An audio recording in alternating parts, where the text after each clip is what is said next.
And it's Wednesday night, and we're back for episode 4, Bobby Orr. This is The Fourth Line, Chronicles of the Fourth Line. This is Punchy, Langer, and Summertime. How you doing, boys? Here we are, week 4. Whoever knew we'd get here. Wednesday night. Oh, yeah. Wednesday night, feeling all right. So tonight, you know, it's been a tough week in the hockey community. We lost everybody's dad in Walter Gretzky. Every big moment you ever heard of was a great one. Walter's always been there. He's touched a lot of lives of a lot of Canadians as they've grown up through the years. So we thought what we would do this week is we would go talk to our dads, our hockey dads that we had as we were kids. So as we go through all 3 periods tonight, we're all just going to touch home and talk about our dads and what a hockey dad and a hockey mom and a hockey parent means to us. So as we go through the first period, we're going to visit Somerville, and we already know his dad likes to punish him a little bit. So I'm interested to hear how it was having him as a hockey dad. In the second period, we got Kelly. You know, he's got one cup under his belt in the hockey house, and he had a lot to say about me and a lot to say about the game. And then, of course, we're going to go find out from Langer why today's hockey might be better, but it's not necessarily better hockey. And what he's got in store for us, it will bring up all of your childhood memories. So I'm looking forward to that. And then in overtime, we dedicated it to our dads. We called them up. We asked them 7 questions, and we got the answers for you. So, boys, let's just get right into it, eh? First period is underway. Let's go, boys. Here we go.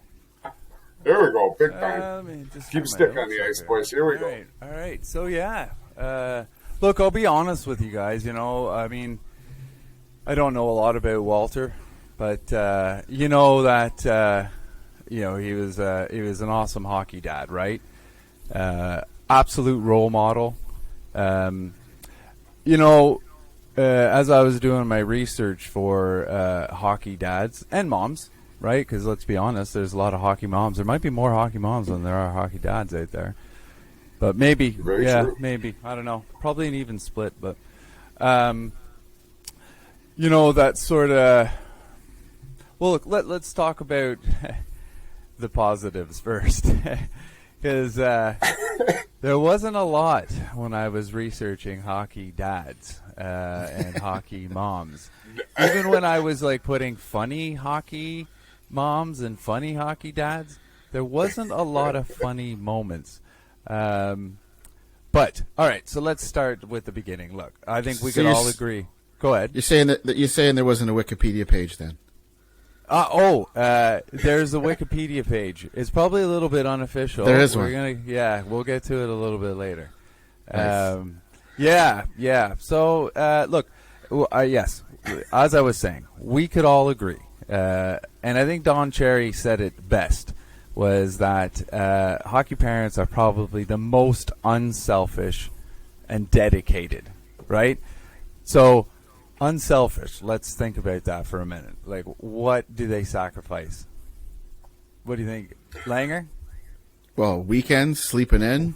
Sleeping in, yeah. Weekends, money, sleeping in, right? Money, right? Yeah. I know for me it was those early practices, right? Yeah. Like playing 6 o'clock in the morning. Yeah, up at 6. You know, like sometimes earlier, depending on where. Like I was a country boy. Some guys, you know, had a 30-minute drive into the rink. Yeah. You know, so they're up extra early. You know, I was lucky. I walked to the rink. You know, as early as with your equipment. Yeah, I walked to the rink. Yeah, too. Over my shoulder. See ya. Yeah. It's like a Tim Hortons commercial. That's right. Yeah. It's dark, and you're like waving to the mailman as you walk to the rink in the middle of the darkness. That's right. I love it now because I got 2 little ones that play, and one's 7, one's 5, and both of them shoulder it in. All the other kids pull the wheelie bag behind them. I'm very proud of the kids. They walk into the ring. Yeah. That's what I do. Wheelie bags. I know. I don't know if stick bags and wheelie bags, eh? Yeah. What's this world coming to? Yeah. Hockey dads got to teach them early. Yep. If you're going to play hockey, you got to take care of your gear. right? I guess, yeah, but it's just wheelie bags. But anyways, maybe that's another episode altogether. That's a whole other episode, yeah. Yeah, just on wheelie bags alone. Yeah, wheelie bags and stick bags will probably go into the same category. But Testacuzzi's, that's a whole nother show. We missed that whole episode. With the Testacuzzi. We'll have to bring it back in a bit. Yeah, okay, yeah. Well, probably not on the Walt or your dad show anyway. Not on the Walt special. No. Not on the dad special. No, but waking up early. I remember, even so, playing in the country, we would have to go sometimes an hour and 45 minutes out to like a place called Cardinal. Remember, I was saying, we played them. Of course, they were red. But anyways, so we were up. Like sometimes the games are like 8 o'clock in the morning. You're up at like 4:30, 4:45. So that you're on the road by 5:30. You got to be there for 7:30 latest. Yep. But yeah, man, and I struggled waking up, and my folks, well, my dad anyways, reminded me that I quit because I didn't like getting up for the 7 or the 6 o'clock and then walking to the rink, or he would drive me to. I'm sure he did that as well, but so they let me quit. I didn't enjoy doing it, didn't enjoy getting up, and then I picked it up later. So it was like about 5 years old probably, then I picked it up a little bit later at like 7 or 8, they said, when all my friends were playing and I wanted to do what they were doing. So I joined back to hockey, but really it was more of a social thing for me, rather than enjoying the game at the time. Right. But again, sacrificing, like, okay, so your son wants to go have friends at hockey. Like, could you not make friends at school or somewhere else that's not going to cost me, $500 a season, Okay, hold on a second here. I just got a question. So you walk into the rink in the dark, right? And you're like a kid. So are you going full gear skate guards? Like, are you that close to walking? No. Okay. I'm that close to walking, but no, I don't remember dressing up. Maybe I put my like pants and shin guards on, but or shin pads. Okay, but you had the boots on though. Yeah. No, I'd never go to I didn't have skate guards. I didn't. Okay, you weren't wearing your Micron Megas to the rink with skate guards on. No. Okay. I don't know. I might have. I don't know if I had the Microns, but I think I was a Bauer. I was pretty much Bauer.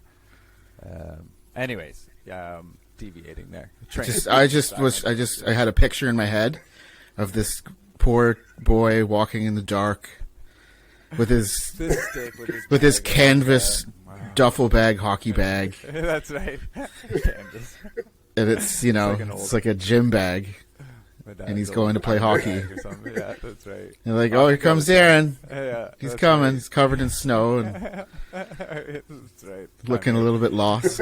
I mean, in all fairness, there was a few of us that did walk. It was a small enough community. There was a few of us that were walking distance, but I don't. What about these long drives? I also remember a lot of times where it was snowing heavily. I remember a few specific times where the car like spun out of control. We either ended up in the ditch or we recovered.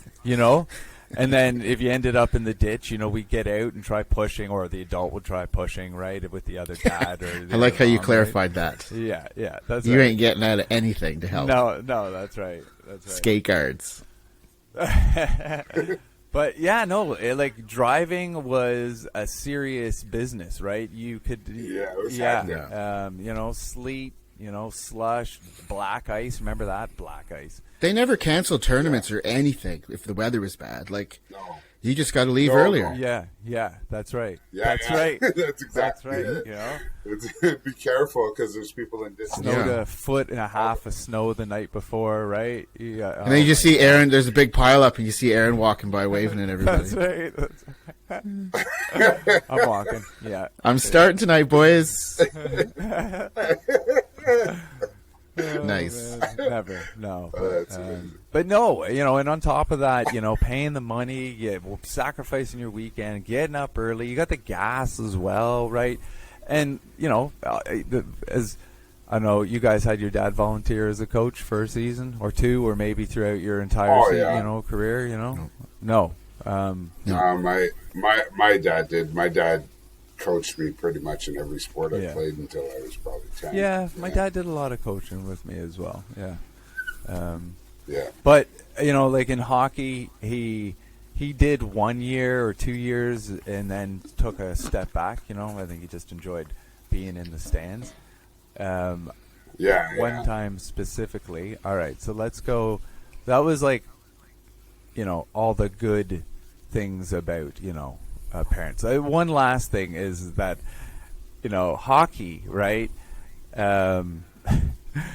It separates the weak from the strong really quickly, right? Because not only are you like everything we just talked about, money, time, energy, road miles, blah, blah, blah.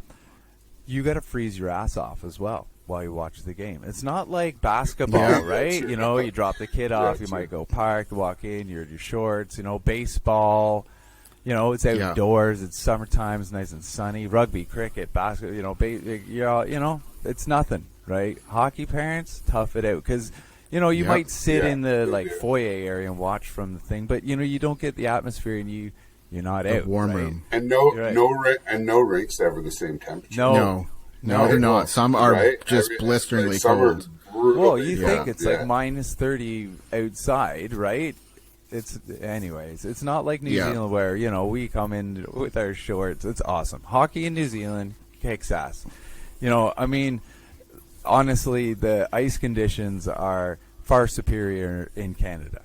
But, look, we get to show up in our short. Okay, sorry, I'm deviating off course here again. Yeah, but it's nice to walk out of the rink. You don't have to brush the car off or warm it up or. Oh man, find the car. Warm the car up, mate. Yeah. That's another one. Warming the car up. Like that would take 10, 15 minutes. Yeah. Yeah.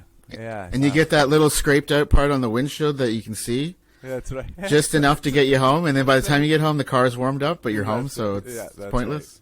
Right. I remember when I first moved here, like because the Waikato, right?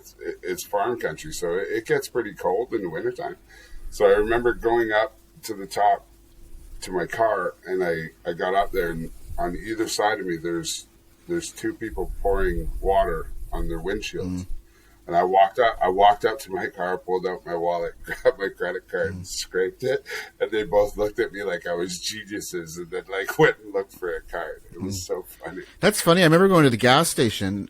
Back in Canada, if you go to the gas station, like the windshield, the stuff you clean your windshield off is blue. And I never dawned on me because here it's just water. I'm like, where's the? Oh. It didn't dawn on me that there's antifreeze in it, so to keep the window from freezing. I gotta call a quick timeout. You guys go. Hold on. Is he walking to the rink? Where's he going? Is he walking? He's going for a roll. Is he? He's going for a shift. I think his dad might be calling him. Oh, he's back. Is his dad calling him? Dropped his mouth guard over the boards. Yeah, no, I forgot. I did go get the coach a beer. But anyways, yeah.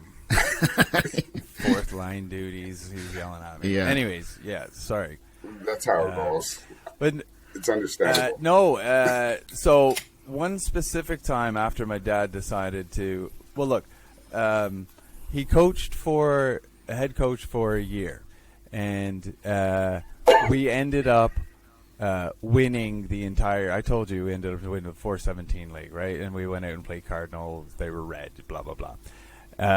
But we were out in the boonies at one point, and the game was getting out of control. There was not fights, but it's what were we? Probably Pee Wee at that time, because after Pee Wee Bantam. No, it wasn't Bantam. It was Pee Wee. It's gloves on fighting or just lots of roughing and stuff like that. And at one point, then there was a melee on the ice, and my dad decided to voice his concern and told the ref what he thought of the job he was doing out there. The ref then offered to give my dad the whistle and let him ref from the stands, at which point my dad walked down to the ice started to climb over the glass and proceeded to put his hand out to receive the whistle. The ref skated away. He was serious. Oh. He was serious. Now, he was one of those hockey dads, at that point. That was the only time I've ever seen him lose his cool like that. You know what that is? That's the equivalent of you're driving with your parents, and your mom is giving your dad, like, the business because apparently to her, he doesn't know what he's doing or where she's going, and he finally snaps and says, you know what? You want to drive? But it's always like a bluff, right? Because mom's not going to go, yeah. She's just going to go, well, just be better at everything, and I won't complain at you. So that's what that was. And the ref was like, oh, man, he's actually going to do that? That's right. Yeah, I'll take it. Yeah. No, it was, and of course, right, Johnny, put me in the red pants, or the green pants, and the red helmet and stuff. So, no, got lots of fond memories, Hockey Johnny. 67's game took me to I think we went to like a World Junior at one point. It was That's like cool. Russia and Finland, or Finland and nice. Something like that. But hockey parents do a lot. I would think that the hockey parents here in New Zealand would agree as well, even though they do have it easy. They can come outside to warm up if they want to, unlike our friends in the Northern Hemisphere. Sorry, guys, but wrong hemisphere. But So was your dad when you were a kid? Who was in charge of packing your hockey bag? Was that you, or was your dad responsible for some degree? I believe I was responsible. Yeah. I've handed that on too. Yeah. Oh right. Yeah. So there is a time. So I was going to ask you. A quick story, but so growing up, my dad always tied my skates because there was nobody on this planet that could tie the skates like I wanted, like my dad. And they were always like insanely too tight around the ankle, so my feet would be falling asleep and they're just burnt, frozen. But I remember just trying out for an Adam All-Star team, and I was in there, and Dad was tying my skates up, and I remember looking around the dressing room, and my dad was the only dad in the room. And I knew that was it. I mean, that era was over, and I remember saying to him, like, I got this. Sorry, Dad, like, it's done. Like, we're done. It's been good, but I'm an Adam now, and I got to tie my own skates up. And he's like, yeah, all right. That's what happens, and off he went, so. I don't remember exactly when that happened, but. I don't remember when I had to start tying my own.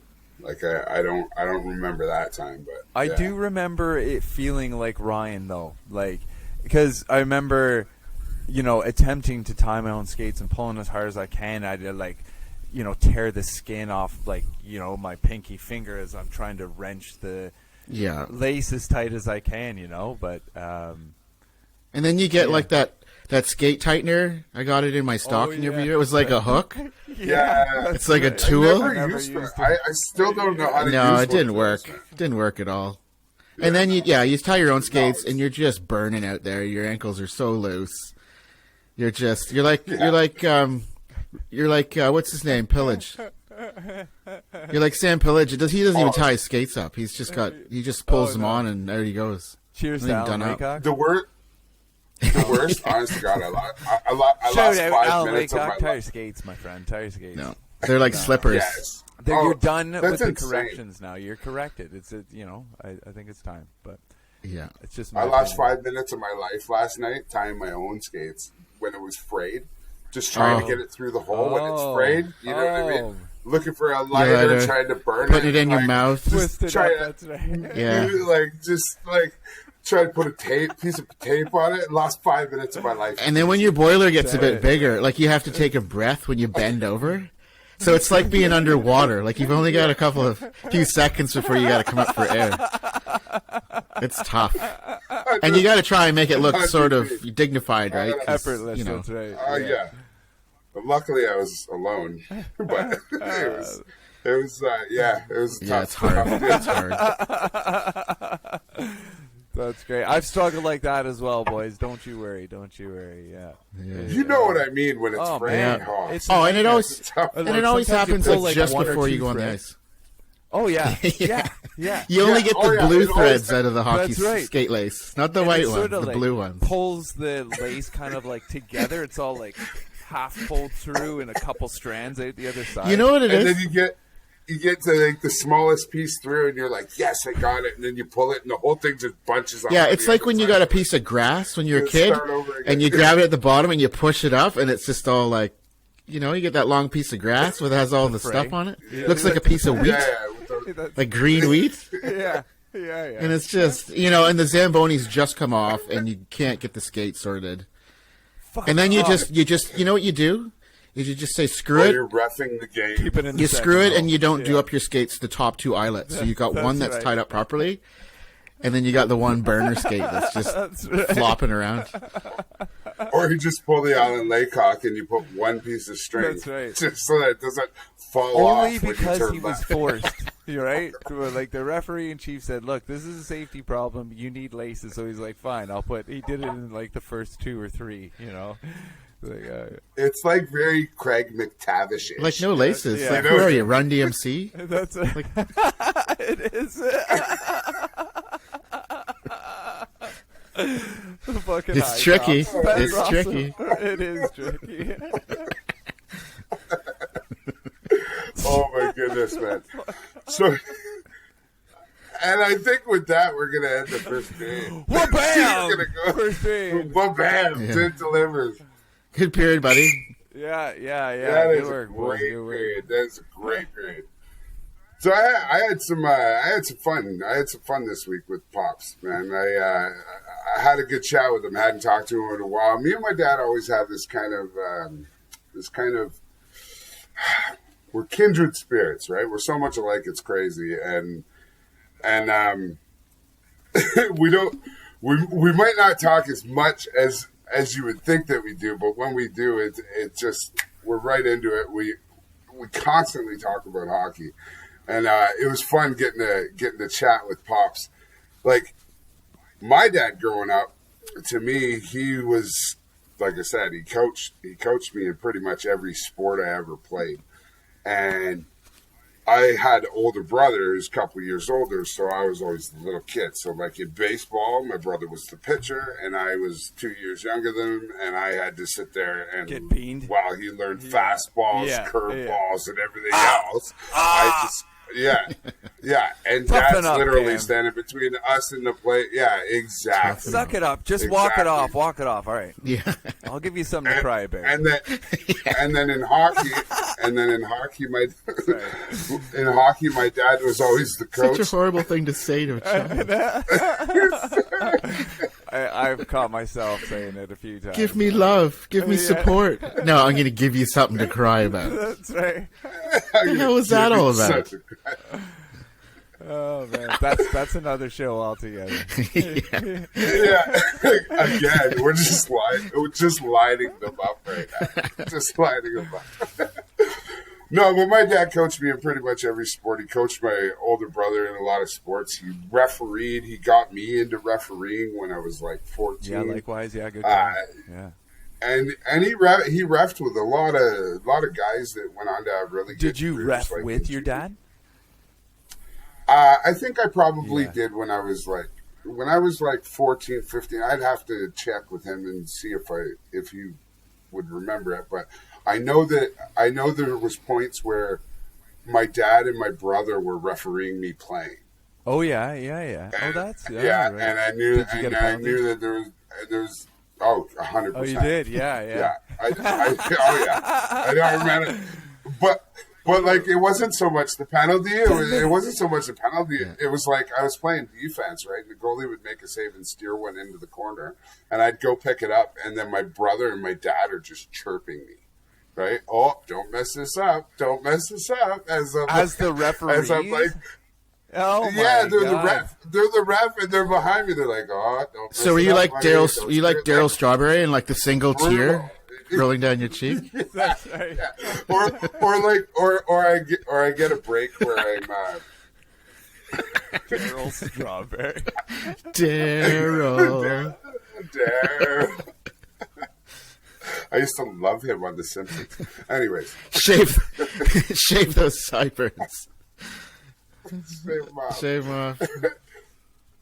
Yeah. No, Anyway. but like that. So I probably did ref with my dad along the way. I don't really remember, but the one thing that I remember though about having a hockey dad is I kind of look at a hockey dad in there's many ways you can be a hockey dad, right? Like you can be the driver to the rink, you could be like I said, the coach, you could be the referee. But the hockey dads that I remembered was like when I was the stick boy at the old timers tournament.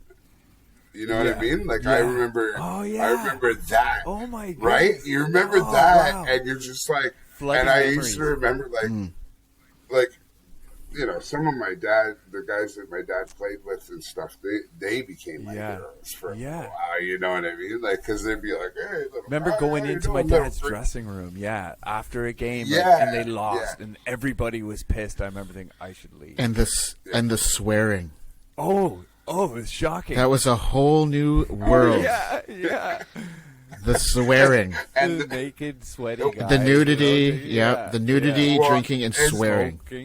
And smoking. This was I was going to say, in the 80s, so like the secondhand smoke, too. It was like a bar. Just lighting up. It instantly turned into a bar. Like a men's-only bar. Exactly. That's exactly. But I remember that, right?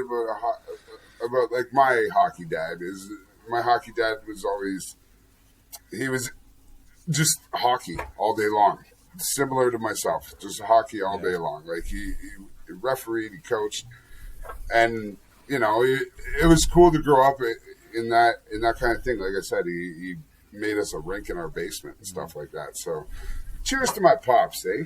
Cheers to my pops. Oh, Kelly came over, got to play in the hockey house. Yeah. Even got himself into a playoff game. Won himself a cup for the sauce. Like, got his name on the cup, eh? Yeah, that's right. Yeah, he got his name on the cup. I remember I got a chance to. We had never played together ever. Like when you asked if we ref together, we may have ref together, but I've never played on my dad's team ever. Dad's team, right? Yeah. Good for you. I never actually played on a line with him before, but so that would have been cool. So that was kind of fun. Yeah, that would have been cool. Yeah, it was. You know, it was neat to do that. But what's going on right now in the FHL? Like my dad got a cup, so now we got teams that are facing elimination. Yeah, there's a lot of teams facing elimination now. Yeah, we're getting deep there. 3 games in. We're on the brink. Like there's some people that, who's your daddy? Oh damn! No. And what does he do? And what does he? Who's your daddy? But what does he do? What does he do? So yeah, I kind of flipped gears on us there. I want to catch everybody up with what we're doing still in the Hockey House, because this is Chronicles of the Fourth Line, brought to you by the Hockey House. So yeah, we got the playoffs underway. We got all the teams. There's now elimination games for the next week and a half. Some guys' season is going to end in a couple of weeks. You guys had a big win last night, a huge win last night. Was a big win. AJ's clapper was. It was ridiculous, wasn't it?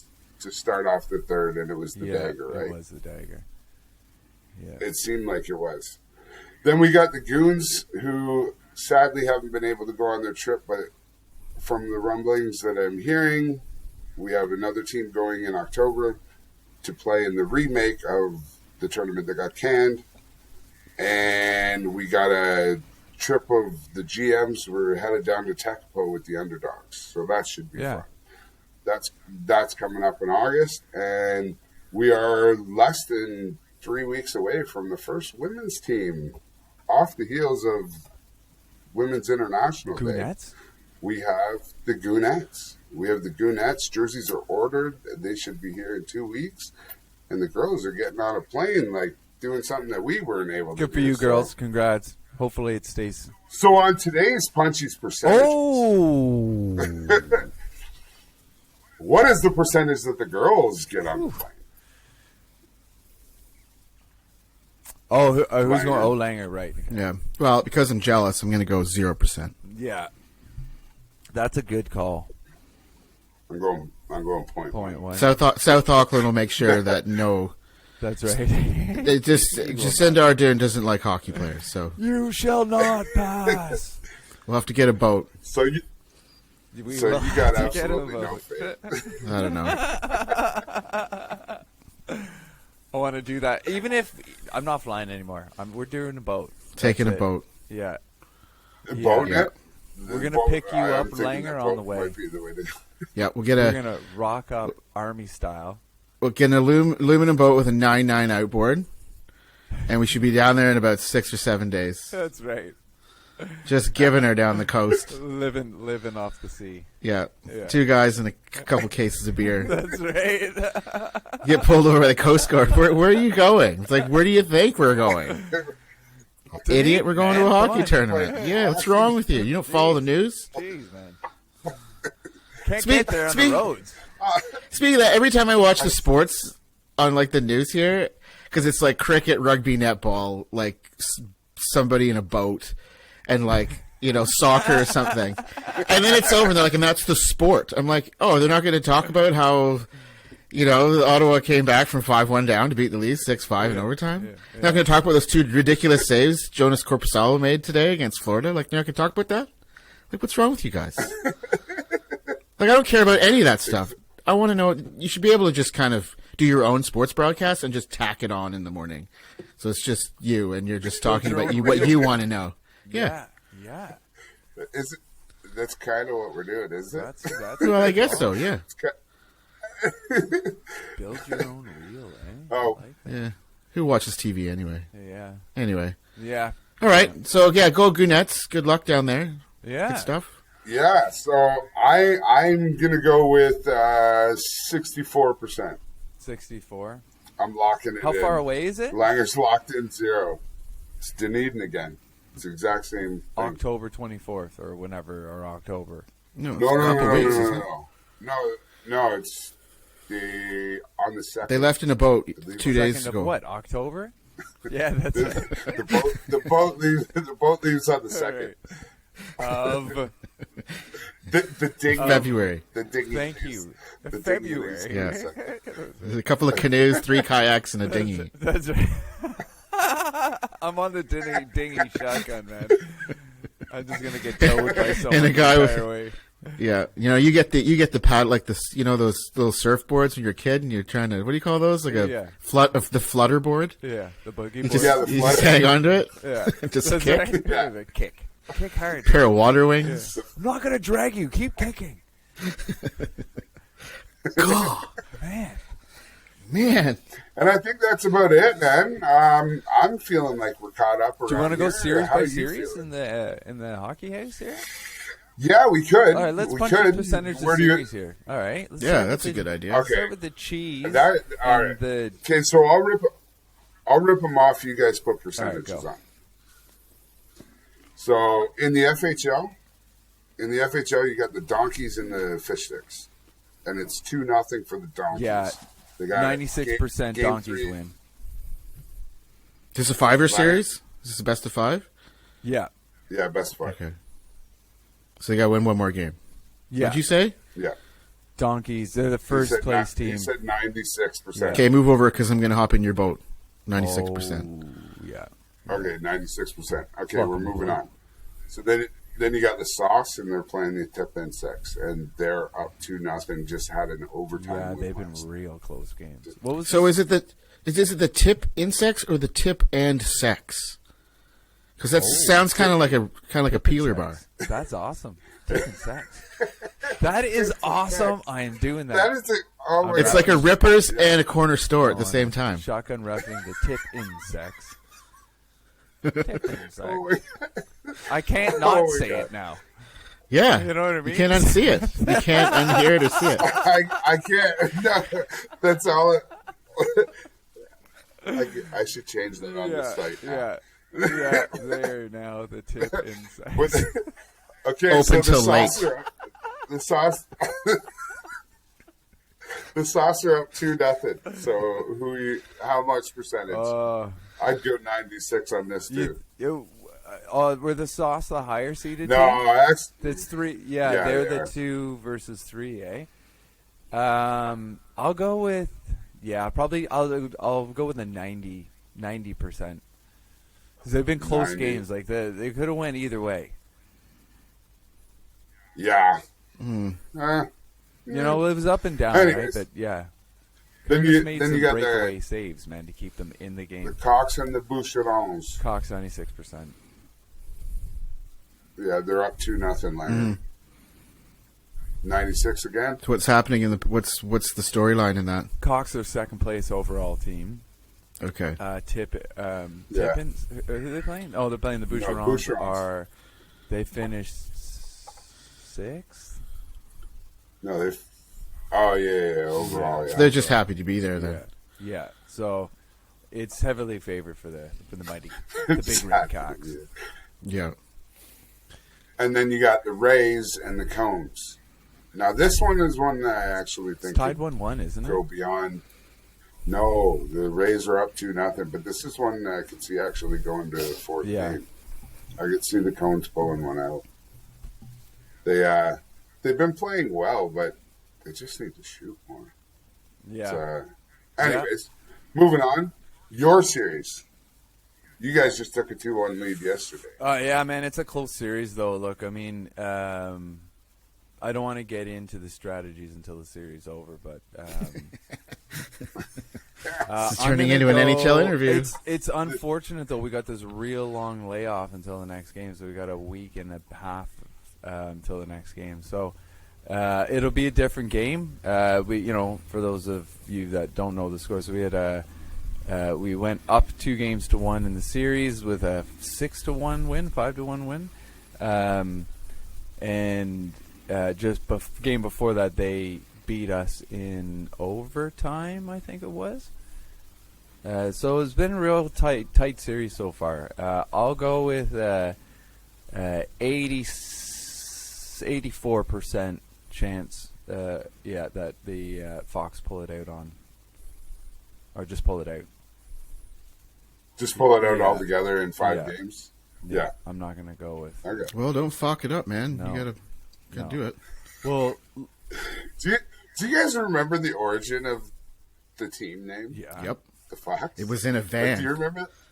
It was in a van. Do you remember? Oh, yeah, I was sitting there. It was in a van. And we found a million... I just remember random sentences being shouted out using the word seal, but altering it with the word fuck. Yeah. So, I'm going to fuck it with a kiss rather than seal it with a kiss. Right. Yeah. Benji Pogman had a big role in that. Yeah, he stopped for beer 3 times on the way to the airport. I was in the middle row, I remember. It was a good one. I remember that bus ride was unreal. Mm-hmm. Yeah. Yes, it was. Some good stuff there. And then we got the Castors against the Sunshines, and I warned the Castors. Are up 2-1. I warned them the first game. I reffed the opening game of that series. I said to both of them, don't underestimate the Sunshines. They did finish last overall, but they took out the Fox by winning 3 games straight to come back from a 2-0 deficit last year. Only then to get eliminated by the Castors, I think, in a sweep. But Castors finding themselves in a real tough position, being down 2-1. The Sunshines have just come out and look, they're playing. Their game plan is to shoot the puck. Yeah. Well, you have to. Look at the goaltending duo. Oh yeah. The goaltending duo is absolutely insane. But they're doing a good job of the Castors had a 5-on-3 for like a minute and a bit, and just couldn't score. Grace was amazing, but Castors are really struggling to put the puck in the net. I'm not looking forward at all to reffing that game on Thursday night, which is tomorrow. But anyways, I'm going with this one's a tough one. I do think My gut tells me Sunshine's going to do it 57%. Ooh, Langer, you're just throwing it there. I don't know. That sounds like a really interesting narrative. So, I'm just going to stay out of it. I'm just a spectator. Sounds cool. Sounds good. It's a tough series, man. Yeah, Sunshines are playing well.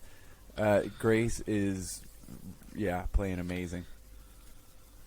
And then you got our series, which is Cheese against the Mooseheads, which is Cheese are 2 and Moose are 3, and we're up 2-0. Yeah. We had a tennis match in the first game. First game, and then we got a couple early ones in the second game. 8-7, which kind of took the. My God. Yeah. 2 goals in the last 10 seconds to put it into overtime. Well, actually, in that game, the story of that game, the 8-7 game, was we had 2 unanswered goals to start the game, and then they had 7 to answer us, and then we got 6 in a row to win. So you were down 7-2. We were down 7-2 going into the third. Crazy, man. Crazy. Yeah. Yeah. Then came back. Just put a goalie in there. Got 5 and sent it to OT. Oh, man, I feel sorry for every single goalie in the BHL because you get peppered. Yeah. You get peppered. Defense is not huge. Yeah. Like, you think it is. Well, I think our defense is pretty good, but I don't know. The skill, but the skill's just too good. You can't help but give up shots. Oh yeah, no, absolutely. It's and then so what's your percentage on that one that we finish it off? I think 90% you finish them off. I think Langer's got a Cheese jersey on display, so I know where his allegiance lies. Yeah, to Langford 29. Yeah. It's just call me a Russian hockey player. Call me Alexei Kovalev. Jake and Degali. I play for the name on the back of the jersey. Degali. Degali is a combination. They're lethal. They'll go into the NZIHL season. They're going to be unstoppable, man. Formidable. Formidable is absolutely correct. Yeah. Mm-hmm. Yeah, I'm looking forward to announcing Degali out really loud in the barn at the beginning. Jacob Ratcliffe. And then we got Ice Holes. Justine Degali. That was a hit. Justin. I was saying Degali on the live stream. I had a couple comments about it afterwards. Like, is that every time you go ahead? Every time I hear that, I'm looking for like a motorcycle, like it's some Italian, like really awesome street bike or something, like the Degali 27. That's right. 100. That's right. And then we got the last series, boys. It's the Dragons versus the Ice Holes. Yeah. And the Ice Holes are up 2-0. 97% Ice Holes. Yeah, so that'll set up. It'll be the 7th time in 8 years that the Ice Holes meet the Cheese in the conference finals. Yeah, which is pretty crazy when you think about it. Yeah. Anyway, so that was Punchy's percentages for this week. That concludes that's a good one. Second period. Nice period, boys. Good work. Yeah, it was a good one. Now, I'm looking forward to this. Langer has his philosophy that he rolls with, that today's hockey is better, but it's not necessarily better hockey. Now, like I said, sometimes we get together, we get some notes together, we fling it around on our little chat there. We set up what we can offer you guys for this show. And Langer simply sent me a picture. And it brought back every childhood memory that I have, and it was just table hockey. He said he would explain to me what it meant. So, without further ado, the third period is underway. Okay, so you get a lot of words thrown around these days with the way kids play. So they go to these power camps and titanium. Yeah. Everything is power and intense, and I didn't have any of that when I was a kid, and I wonder what it's like if that was the era I grew up in. Your parents put you in all these camps and all these development things and stuff, and I can see how that's spending time with your dad or your parents, because you're always going to these things, much like what Somerville was talking about, not walking to the rink by himself, but when his dad would take him to the rink, and so I was thinking about spending time with my dad, and I guess simpler time. So my dad is the hockey dad where win or lose, as long as you have fun. Yeah. So that's my dad. And at times, I thought, as romantic as that is and wonderful it is, I found it a bit frustrating at times, because you want to win. So, for example, we'd go to a Pete's game, and, he wouldn't care. If the Pete's won or the Leafs won, great. But if not, it was a good game, and they tried hard, and you can't win them all, and that real sort of, that good spirit sort of thing. In contrast, my uncle helped coach me when I was a kid. He was very opinionated on how things should be. So I had sort of two different personalities coaching growing up. But Dad was really cool. He'd always have a hot chocolate for me after a hockey game, and I'm so sweaty. I'm like, I don't want a hot chocolate. I want like a Coke or something cold, right? But I remember times like he'd take me to the rink and stuff, and I was a goalie, and so it reminded me of there's a Tragically Hip song called "It's a Good Life Until You Weaken," and there's a line in it where Gord Downing he talks about the forget your skates dream. And I love that line because I used to have those dreams as a kid. You got a tournament or game in the morning, my dad would say, "You have everything. Are you sure? Are you sure?" You're like, "Yes." And then you're like, "I don't know if I'm sure. Maybe I forgot my skates. Something's lying around." Yeah. Yep. Yeah. And I remember once we got to the rink, and I'm like, Where's my pads? Well, aren't they not in the bag? Oh. I'm like, my goalie pads are never in my hockey bag. Because as a goalie, you got three things: your stick, your bag, and your pads. So anyway, it was just funny, and it's not his fault, but it was just, I'll always remember that. So when I started playing men's league hockey, his dad he'd worked a lot, but he'd always come to my games when he could.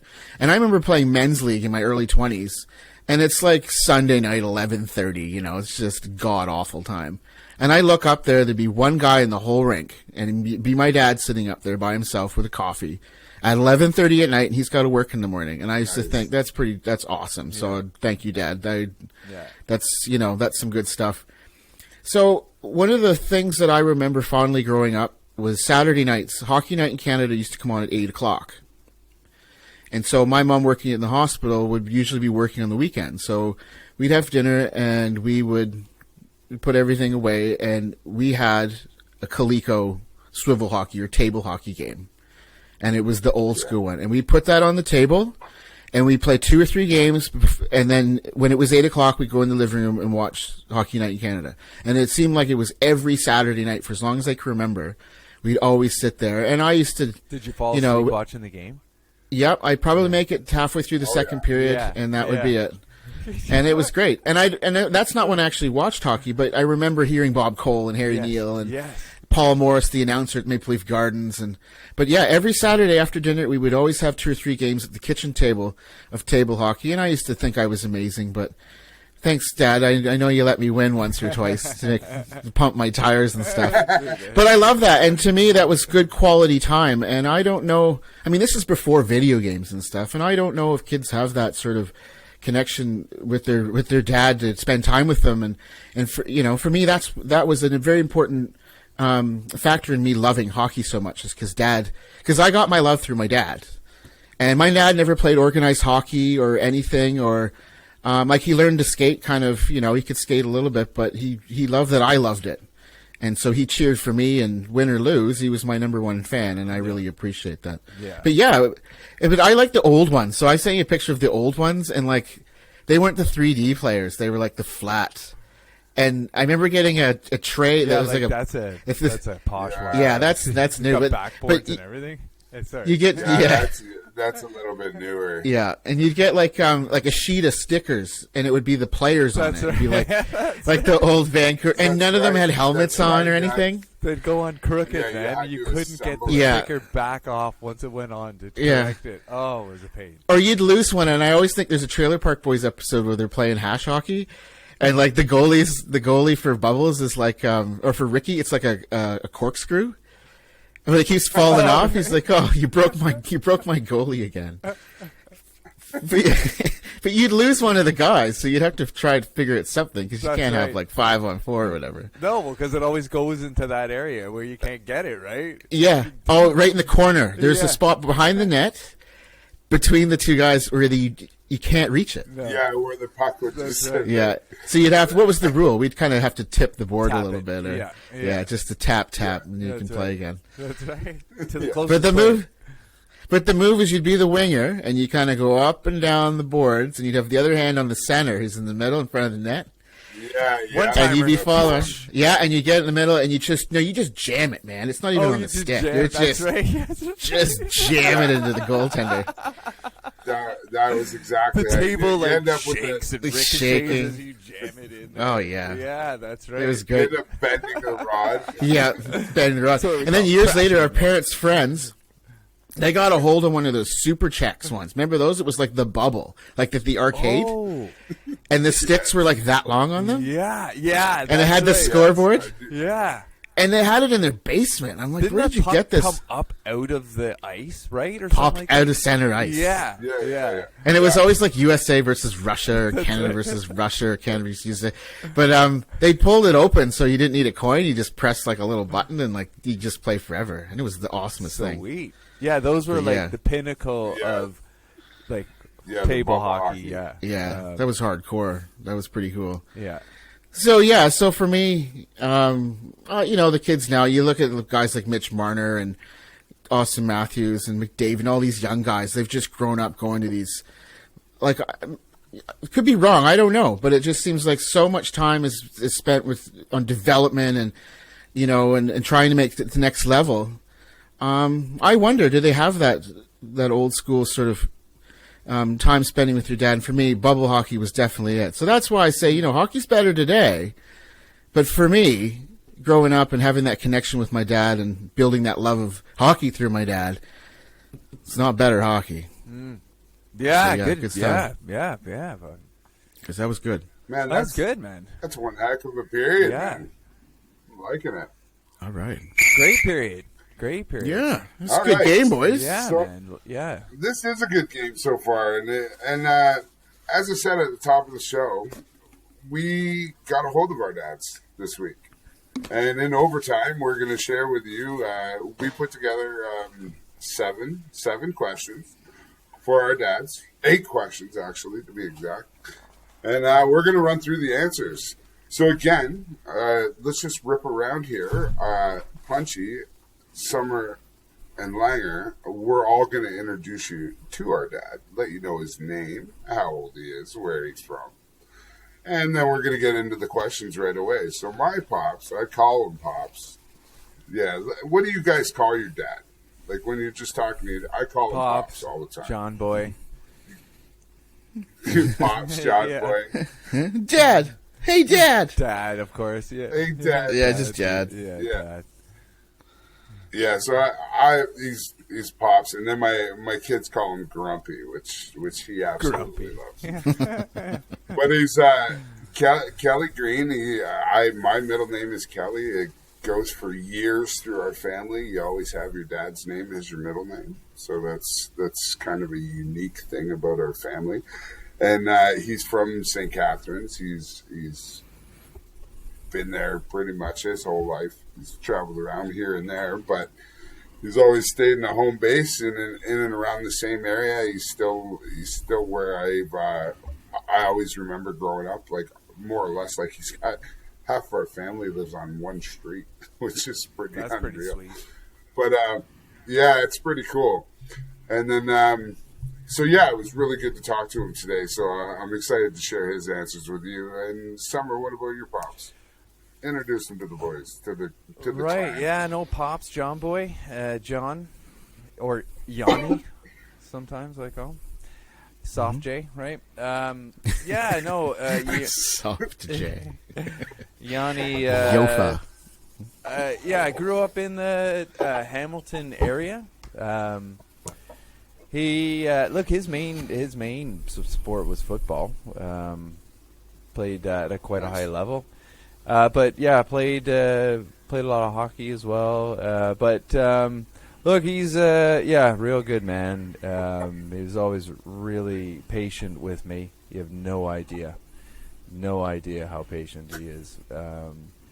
But yeah, no, really thankful for Jan Boy and all his dedication. We'll learn a little bit more with the questions. Ryan, over to you. Yeah, well, my dad grew up in Toronto. Came from a big family, but moved when I was born with my mom to Peterborough when I was 1. As far as I can remember, he taught me how to skate. My first memory was at the Peterborough River Park and Zoo. They had a big rink in the parking lot up there in the winter, and a little pair of skates, and taught me to do that. I used to go to Lift Lock all the time down the canal.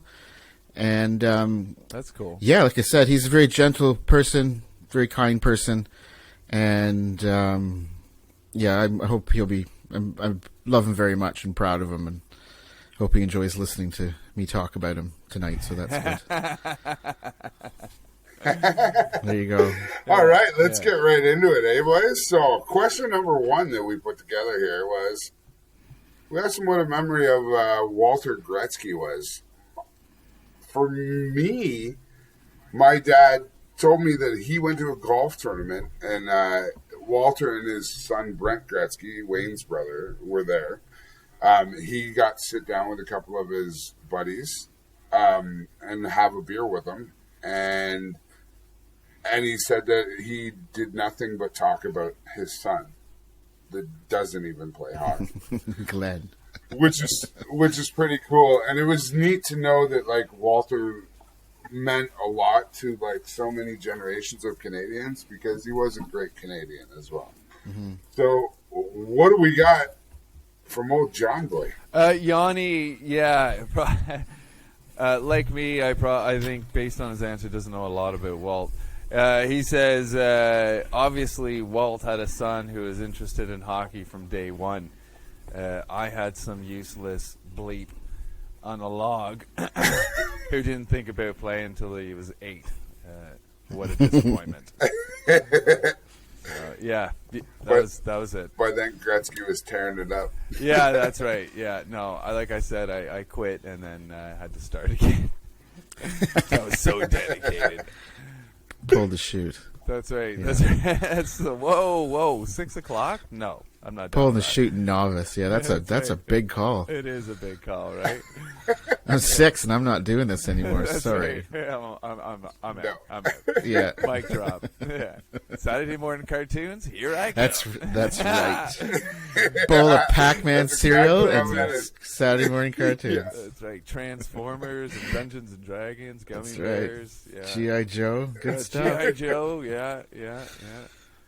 All right, let's not go going on Saturday morning cartoons. That's a whole other episode. Oh yes, that is an episode. Yeah, that is definite episode. Yeah.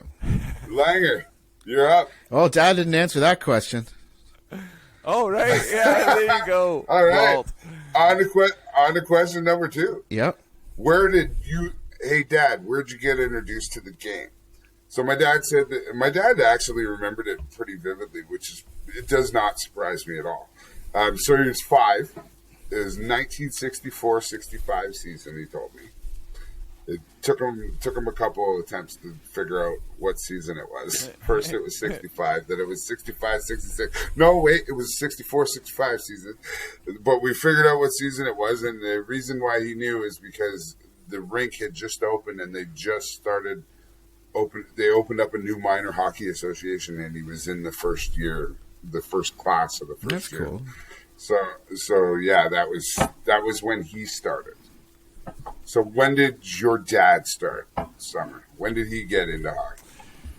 Well, Dad got into it from Grandpa. So Grandpa played at a junior A level. And so Grandpa, probably like a lot of our grandparents had large families. Like Dad was one of 5 kids, 3 boys and 2 girls. And so all the boys played hockey. There was a point where Grandpa and his sons and his grandsons, we had a Somerville hockey team. It was awesome. Yeah, man, it was pretty cool. Nice. It was pretty cool. Great. The So it was like cousins. Yeah, and man, everything? it was the whole lot. That's yeah, awesome, boys and dude. girls, everybody out playing hockey. We could have put 2 teams together, but anyways, That's wicked. yeah, that was neat. But anyway, yeah. So played, and then he said he had an outdoor rink in the backyard. So he played it, picked it up, Nice. playing on the back rink. Cool. Langford. That didn't really specify, but for him, he got into hockey by watching it and listening to the radio growing up. And so for me, that was exactly what happened. Is I just grew up. It was always in the background, especially on Saturday nights. It was that the voice of Saturday night. Kind of. Yeah, it was like a soundtrack. Eh? Yeah, so it was more or less osmosis. It was just always there. It was interesting because my mom's side of the family are all Montreal. They're all Montreal Canadian fans, and my dad is a Leaf fan. So that was always quite interesting because the Leafs sucked like all through the '80s, and Yeah, I remember that. so I kind of became a default Montreal fan because they were always in the playoffs and on TV. So yeah, so that's how I got into it, just because it was always on. It was always around. It was the soundtrack of growing up. Yeah. Yeah. So question number 3 was, we asked our dad. So like, I don't know. I wanted to throw this question in there because I wasn't 100% sure, and I know that like for myself now that I am a hockey dad, I'll always be able to tell my kids like the first time I put them on skates. So I wanted to know what that was. My dad said he put me on skates when I was 6 years old. And that was my first time. I went to Merton Hockey School, and my Uncle Ken at the time. So my dad ran the pool. My dad was like Merton Lions Club for the pool. And then my uncle was Merton Lions Club, took care of the rink and helped with the hockey school. And so that's how I ended up doing it. My uncle was my coach. And that was the first time I went on ice. And I asked him when I was talking to him, because he sent me a picture of the first time I played hockey. And my jersey had my full name written across. Cameron. Like no logo. Just said Cameron across the front. That's my boy. Yeah. It's going to play in the big like, leagues. That's right. But that is so much easier to read than a piece of tape on your Yeah. Yeah, The dude. hockey Yeah. tape Yeah, with the that's magic right. marker. Oh, that's right. Yeah. You remember you get the start. Yeah. When you're trying out for the big team, right? You're the new kid. They tape your head up and put your. I name remember on there. coaches like they couldn't read that far, like and they had to Yeah. skate Somerville. Now, do you remember there was the one style of Cooper helmet? It almost had like a square indentation on the forehead. And if you got one of those "Hello, my name is" stickers, It fit. it would actually perfectly. fit perfectly in there, and you put your name on it. If you're like me, though, it's just a piece of white hockey tape. You'd rip it off in the spring, put a new one on, and next fall. Good Yeah. for you.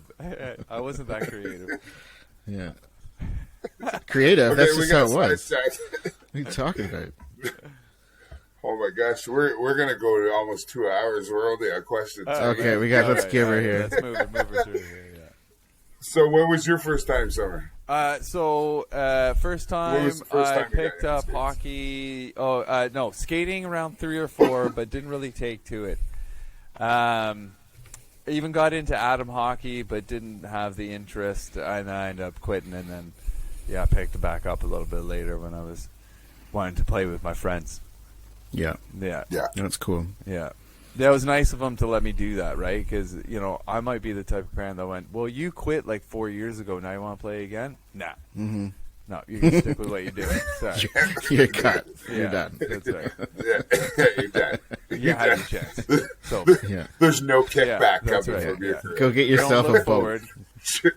Try something You're new. not. So, anyways, cheers, Johnny. Yeah, good stuff, Johnny. So my dad says the first time you actually skated was you were about 3 or 4 or 3. And he tells me a story, so I don't remember this. He goes, the only time that comes to mind when you were a kid is when you started in the lowest division, Mighty Mites, and you kids only used about a quarter of the rink because you were so small, and most of you couldn't quite skate. You more or less walked around the ice trying to go after the puck. When any of you did get near the puck, most of you just slapped your sticks on the ice near the puck. and not actually on the puck. It's like that the was 10-man funny. Shuffle, right? Just following this like mess. It just followed around. Herd of sheep.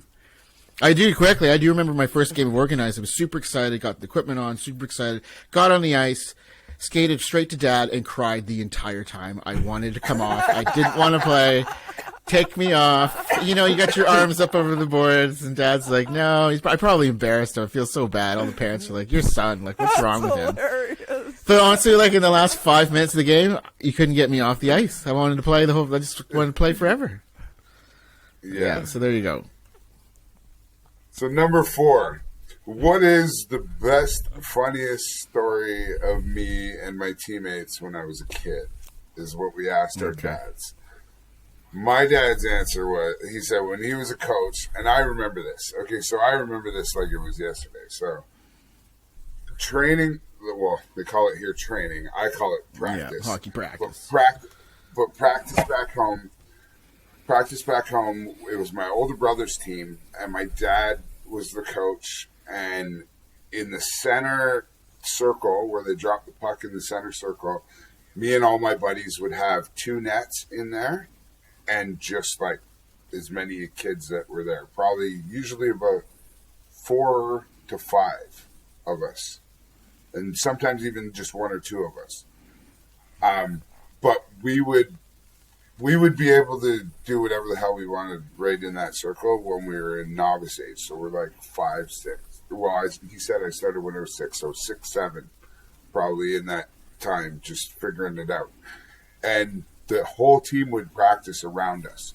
Nobody would ever come into that center circle during a practice. And then my dad said, he's like, no. But the reason I did it was for strategy. He said, I always want the guy to be skating it hard through the neutral zone instead of having a potential turnover and throwing the puck away in the neutral zone. Mm-hmm. So he's like, I taught the boys to support each other close along the walls to get through the neutral zone together and then spread out from there and start moving the puck around. And I was like, oh, okay, that totally makes sense. So he told me to point out that that's why he did. Right. That's the kind of guy that my dad is. He's like, oh, I didn't just like not use center ice. Like I made it up so that the team knew that they hit. Like that's how Dad is. Smart. So, anyways, what did Johnny do? It's a method to the madness. Yeah, Johnny. The best story, he says, was playing on the same team together. So Dad and I played for same team, in adult hockey for a few years, which was a lot of fun. Yeah. Going to practices, going to games together, even just shinny together and stuff like that. So yeah, no, it was a lot of fun playing with Dad. Funniest memory, might find interesting, he says, was quite recent, was last time they were in New Zealand. He came to the rink to watch the BHL, and he met you, Cam, and you were doing the play-by-play, and I picked up the puck, got to the blue line, and stumbled. Cam, you made a comment to Yanni, and you both had a chuckle about how, the blue line tripped me up, and I got to pick up my feet when I skate. But the guys in the room had a good chuckle about it as well. So there's a good there's a possibility that did happen. But no. Well, that's good. I'm glad that Johnny got a memory because I remember meeting your dad. He was a pretty awesome guy. It's good to see. Come from good stock, my friend. Right. It's good stuff. Cheers, buddy. No, I agree. Langer? Oh, I already answered that one, so we'll go to the next question. All right. To be fair, too, I've also met your dad, Langer, and he's a beauty. He's a beauty himself. I haven't met your dad, no. Langer, no, not yet. I don't know if they'll ever come back. They've been here 3 or 4 times. It's just a long flight, Yeah, I know, man. If we're living closer, it'd be different, but it's a big trip. It's hard, man. Yeah. Even I'm getting old enough where it's like, I don't want to do that. It's hard and like... I know. Grumpy old. Yeah, Well, I'd like to go back for a weekend or 2, I'll tell you that. That's right. No problem for that. I know a couple of guys over there. Have a bit of time. Right. Anyway. You're going to have a time. Yeah. So we said we asked our dads like everybody kind of, it seems like you have a, when you're from Canada, you kind of, somebody has you always have like some kind of story about somebody who was in the show that you heard of or that met or that you saw or something like that. So we asked our dads if they ever had any run-ins with an NHLer or something along the way. My dad said to me, like I told you earlier, he reffed a lot of hockey. So when he was reffing in the Ontario Junior era, and it was when Cujo and Shane Corson and all those guys were playing. Early 2000s. Okay. For the Leafs? And Shane Corson. For the Leafs or just playing? No. This is like 15, 16-year-old. Oh, in junior. Okay. Like minor hockey. Like the year, like probably like Bantam. Okay. Right? It would be Bantam level just before the OHL draft. And this is mid 70s or late 70s. Okay. So it was like when I was young. Anyways, so that was his big story, and then the other one was he went out to a bar one night, and he was sitting in a bar, and then all of a sudden a guy come into the bar. They got along like a house on fire. A couple guys, and if you're from where I'm from, which is Niagara Falls, which is only 10 minutes from the border, it was nothing to go over the river. They call it going over the river, which means you're literally going across borders into the U.S. to North Tonawanda. Because the beers are $1. The beers are $1 and everything's cheaper in the Would US. they accept Canadian money? Like we go to Ogdensburg and they accept Canadian money.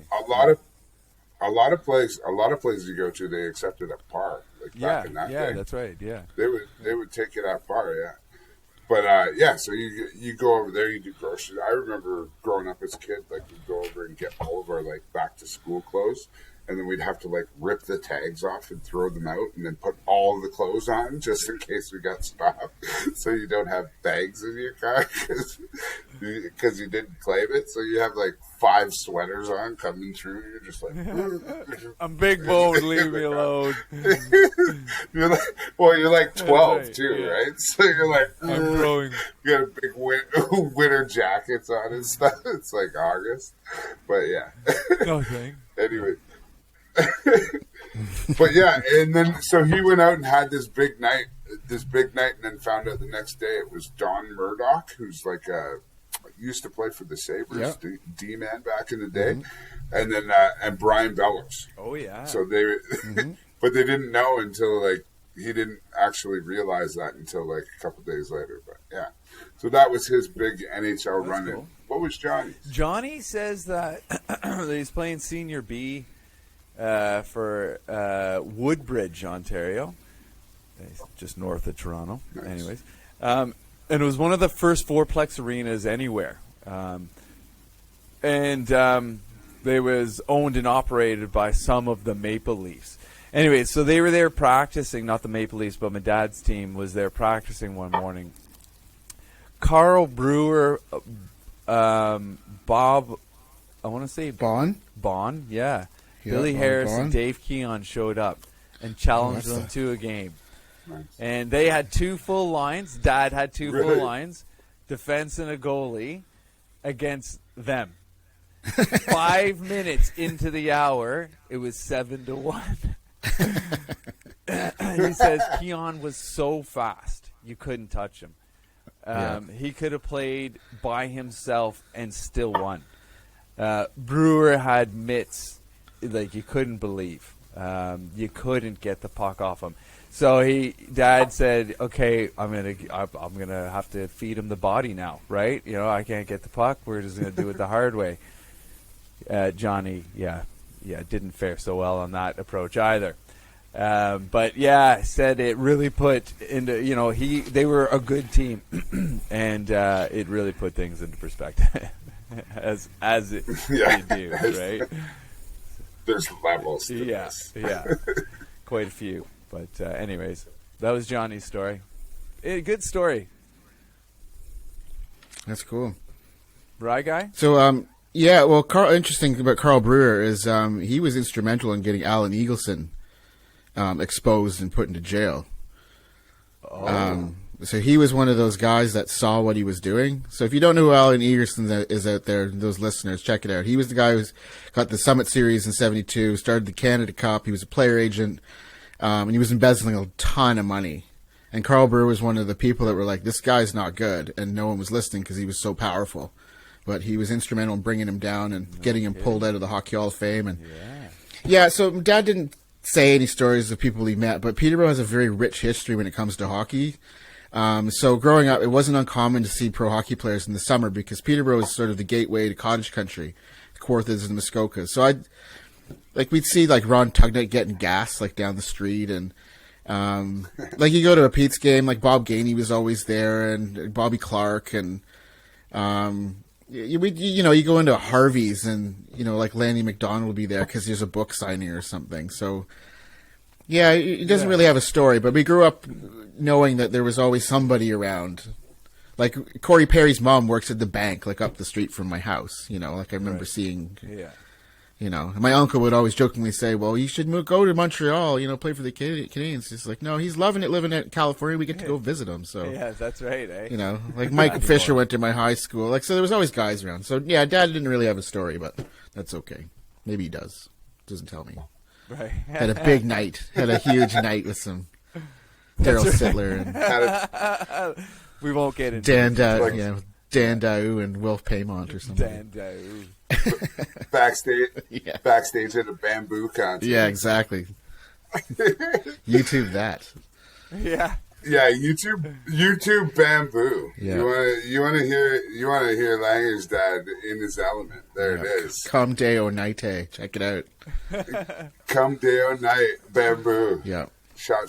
It's amazeballs. Yeah. So the best player, as a hockey dad, the best player that you witnessed, like, obviously it wasn't any of us. We're fourth liners, right? Yeah. It wasn't any of us. But being in different rinks, you get the chance to see different kids. My dad claims that there's a guy named Mikey Gamble. He was in the Hamilton Minor Hockey Association between the ages of 8 to about 11. And that he annihilated a bunch of Gretzky's novice records. But it was like novice years records before Gretzky ever did it. So apparently my dad reffed this game where this kid just went off. He said other than that, his NHL player would be Gretzky, obviously, but a couple of years ago, him and a couple of people went down to the World Juniors when it was in Buffalo, and they camped out and got tickets to go to all the practices and stuff. And it was when McDavid was younger, maybe it was his year before coming in. Yeah. And he said watching him live in that setting, being able to go close to the rink, and said he's just never seen anything like it. Yeah. It's just the speed at which he does everything is just insane. And I remember being home for Christmas, and I think McDavid was about 15, and my dad was telling me this kid's going to be like the next Gretzky. And I was like, okay. And that was he was right on that bandwagon, and he's saw him being such an amazing player from such an early age. So that was his guy. Yeah. For seeing him in person. Yeah, that'd be cool. And your dad's? Yeah, Johnny McDavid, skater, best skater. I don't I thought we were sort of looking for local talent, guys that we maybe played against or grew up in our town. Yeah. Well, that's. But he didn't understand the question.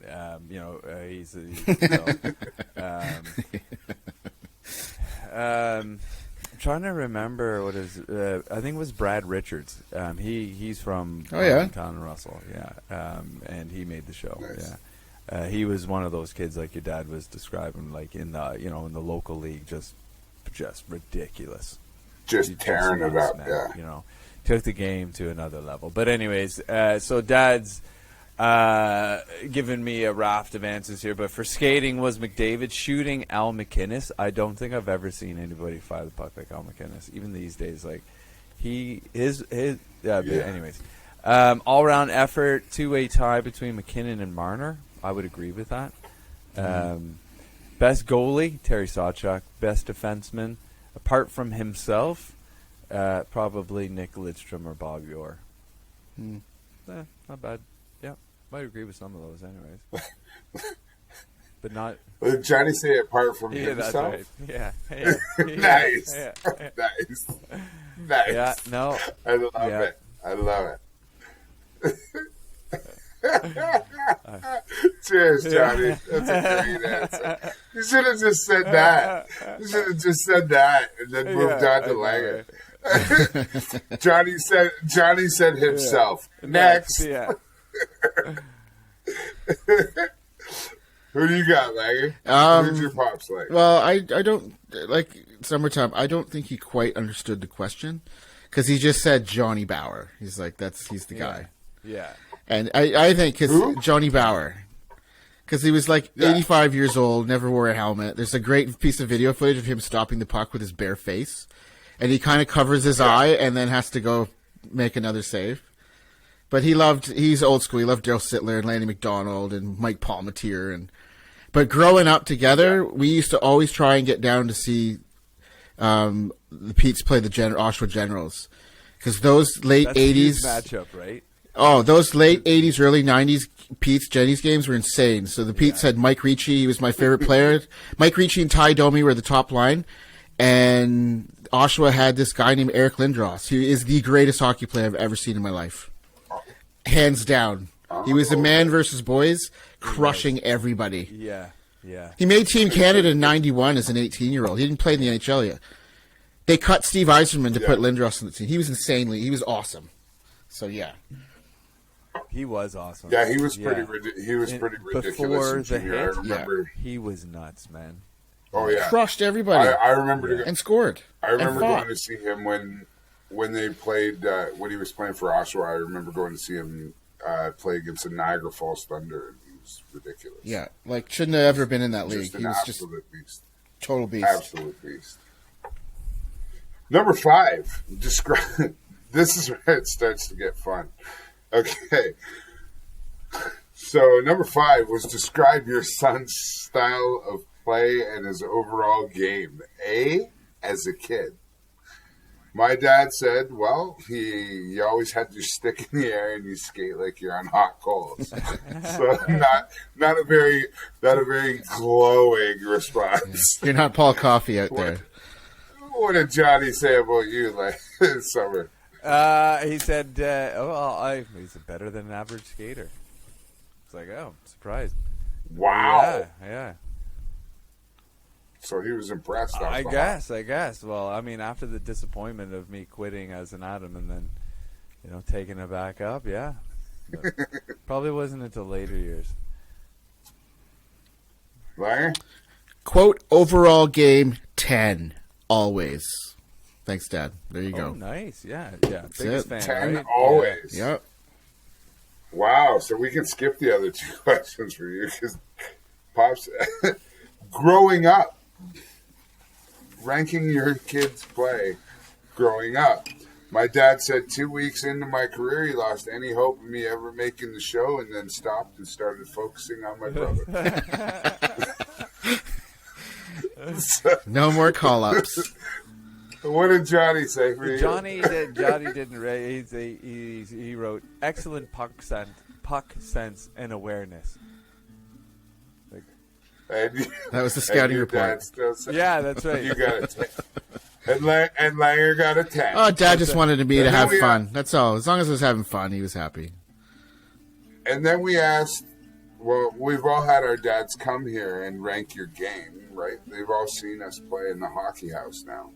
So then I asked my dad, what about my game now? He said, well, you got good hands, you got a hard shot, but you skate like a cat in a pillowcase. A bag of milk. Cat in a pillowcase. That's a good one. Yeah.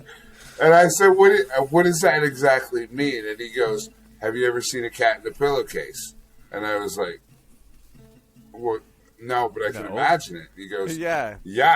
He goes, "You can imagine it. They're all over the place." Yeah. He's like, especially when they're over hot coals. That's right. You got to be tight and smooth. He's like, "You got to be tight and smooth." That you are not. And then I understood the analogy. And Johnny complimented you. Like, Moving on. I got nothing to compliment at this point. I know. He wants best chirp you ever heard as a hockey dad. Oh, well, I told you earlier. Hey, ref, give me the whistle. Yeah, your dad's response You're fired. was amazing. Too. Yeah, that was good. So this is a pretty good chirp. My dad was telling me he was reffing a game, and then all of a sudden, from the depths of the arena, it's late. One of those games, it's Game 7. He said with about 3 minutes left, he had to call the penalty, and the coach gets up and he's irate and he's losing his mind and he's yelling at my dad, and I'm expecting my dad to tell me like something the coach said to him. But apparently, so the coach goes, "Hey, ref, what the F was that last call?" And then the linesman that was reffing with my dad looks square at him in the face. He goes, "Last call's at 1 a.m. and then dropped the puck and skated away. And I thought that was amazing. That is amazing. Shout out to Gordy Talbot, because I know exactly who that ref is. I remember going to games when my dad would ref, and I would just like grab my mini sticks and jam around the arena and do my thing. What about you? You got a chirp from your pops? Nope, he was just like to sit up in the stands with his coffee and drink his coffee and go son go. Drink his coffee and praise his have right? fun. Guy, just enjoying I'm that it. guy, but I mumble under my breath. I wonder if he did that. You know, like, oh fuck, that was shit. Come on, Ryan. Come on, get up. I don't know. I got nothing good for you on that one. Sorry, boys. No. And then as our kids grow up, we could become hockey dads ourselves. So we asked our dads to end it all in nice style. We asked our dads, what was it like being a hockey dad? What got you through it? And what kind of advice do you have for hockey dads in the future? And the one that my dad came up with, I fully agree with. The kids must love it. It's not about you. It's all about the kids. And as long as it's fun, you'll have the fondest memories. And I think that kind of wraps up this episode. What do you think? What did Johnny say? To send it off to our dads. Look, I honestly didn't catch that question to Johnny, so he didn't answer that. But I would agree totally with your pops on that one. And I think with that, we're going to shut her down for another episode of Ride and Pine. We look forward to talking to all of you next Wednesday. Subscribe, hit the bell, and off we go. Woo! That's right, boys. You gonna sing with me here? Oh, yeah. Riding the pain, riding the pain. It's the Chronicles of Fourth Line. My dad was in the dressing room doing up my skates until I was 49. That's why I'm riding the pain, riding the pain. With Punchy Lang, summertime. See you next time, boys. Great game. Who's got the pucks tonight? Oh, man. I got the sticks. You get the pucks tonight. I'm always all right. pucks. All right. Stupid puck.